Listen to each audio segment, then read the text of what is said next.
कहते हैं कभी कभी एक शब्द जिंदगी बदल देता है, और इस कहानी में वो शब्द था तलाक तलाक तलाक। सदियों तक भारत में कुछ मुस्लिम समाजों में पति अगर गुस्से या झगड़े में 3 बार तलाक बोल दे तो रिश्ता ख़त्म मान लिया जाता था, चाहे वो एक पल की बात हो या जिंदगी की गलती। एक औरत का घर, सम्मान और पहचान पल भर में छिन जाता था।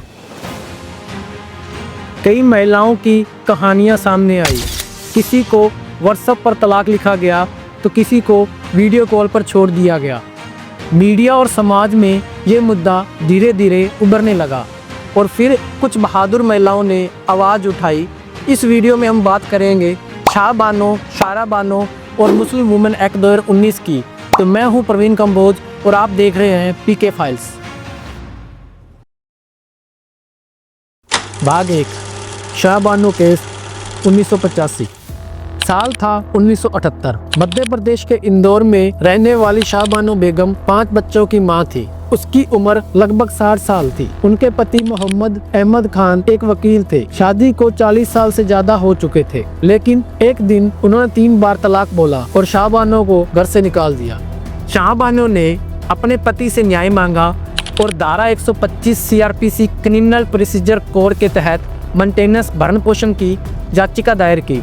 ये वही धारा थी जो किसी भी महिला को, चाहे वो हिंदू हो, मुस्लिम हो या फिर किसी भी धर्म की, को यह हक देती थी कि अगर पति उसे छोड़ दे तो वो गुजारे के लिए पैसे मांग सकती है। शुरुआती अदालतों ने शाह बानो के पक्ष में फैसला दिया, लेकिन उनके पति सुप्रीम कोर्ट तक पहुंच गए, यह कहते हुए कि मुस्लिम पर्सनल लॉ के तहत तलाक के बाद बीवी को सिर्फ इद्दत की अवधि तक ही भरण पोषण मिल सकता है।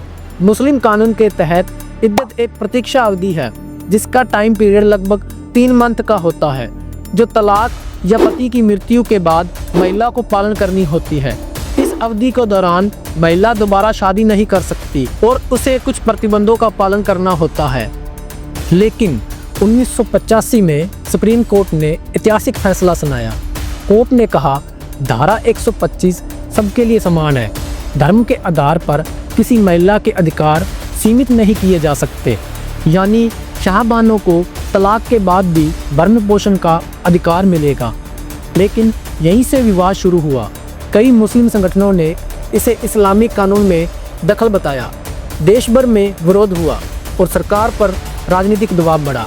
तत्कालीन प्रधानमंत्री राजीव गांधी की सरकार ने विरोध शांत करने के लिए the Muslim women protection of right on divorce act 1986 पारित कर दिया। इस कानून ने सुप्रीम कोर्ट के फैसले को कमज़ोर कर दिया। अब मुस्लिम महिलाओं को तलाक के बाद सिर्फ इद्दत की अवधि करीब 3 महीने तक ही गुजारे का हक मिला। शाह बानो को इंसाफ तो मिला, पर उस इंसाफ का असर राजनीति ने मिटा दिया। वो केस बन गया महिलाओं के अधिकार बनाम धार्मिक राजनीति का प्रतीक। लेकिन इतिहास रुकता नहीं। 32 साल बाद एक और महिला ने वही सवाल फिर उठाया, क्या 3 शब्दों से जिंदगी खत्म हो सकती है? भाग 2, शायरा बानो केस 2017। साल था 2016। उत्तराखंड की रहने वाली शायरा बानो नाम की महिला 15 साल की शादी के बाद अपने पति के एक पत्र से टूट गई, जिसमें सिर्फ 3 शब्द थे, तलाक तलाक तलाक। शायरा ने इसे अन्याय कहा और सीधे सुप्रीम कोर्ट का दरवाज़ा खटखटाया। उन्होंने कहा ट्रिपल तलाक मेरे मौलिक अधिकारों का उल्लंघन है। ये आर्टिकल 14 इक्वालिटी, आर्टिकल 15 डिस्क्रिमिनेशन और article 21 right to life dignity के खिलाफ है। यह केस बना Shayara Bano versus Union of India. Supreme Court की 5 जज कॉन्स्टिट्यूशनल बेंच बैठी। कई संगठन इसमें शामिल हुए। कुछ ने समर्थन किया तो कुछ ने विरोध। 22 अगस्त 2017 को कोर्ट ने 3:2 के बहुमत से फैसला सुनाया। ट्रिपल तलाक असंवैधानिक है और इसे ख़त्म किया जाता है। कोर्ट ने कहा यह प्रथा न तो कुरान का हिस्सा है, न संविधान के मूल सिद्धांतों से मेल खाती है।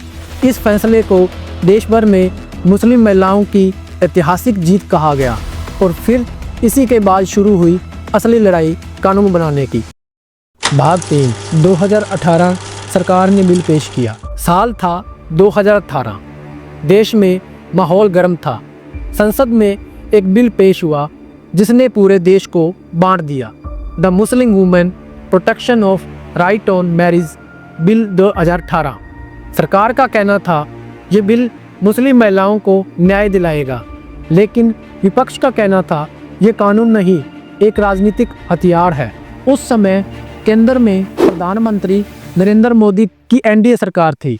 बिल को कानून मंत्री रविशंकर प्रसाद ने पेश किया। लोकसभा में तो सरकार के पास बहुमत था, इसलिए वहां से यह पास हो गया। लेकिन जब बारी आई राज्यसभा की, वहां शुरू हुआ असली संघर्ष।